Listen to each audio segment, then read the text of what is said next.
Guys, napakaganda nitong heavy duty na blender na nabili ko and sobrang mura. Tingnan nyo naman kung gaano kalakas yan. And meron siyang speed na from 1 to 15 yung speed niya. Kaya talagang grabe, sobrang sulit. Alam nyo ba, napakamura ko lang to nabili at ang lakas talaga niya mga guys. Kasi 6 na yung blades niyan. Kaya talagang kahit yung malalaking yelo, nako guys, ang ganda ng product. Talagang yung sobrang smooth, ang lambot talaga ng mga ice kapag natunaw kahit malaki. And yung ano niya, yung speed 1 to 15 yan. Tingnan nyo naman, grabe. Sobrang laki, bali 2 liters na.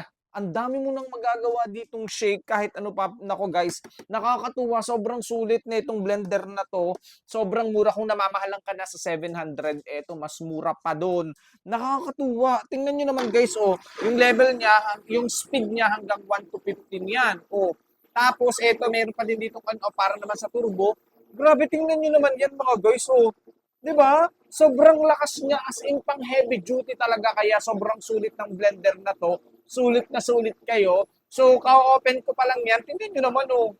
Nakakatuwa. So, kung naghahanap din kayo ng blender na pang heavy duty, kaya kung lagi din kayo gumagawa ng mga shake, ng mga drinks, na kailangan nyo i-crush yung ice, naku guys, perfect to. Kapag gumagawa kayo ng mga shake, sobrang mura. Kaya ano pang hinihintay nyo, check out nyo na din yan. Sulit talaga kayo dyan.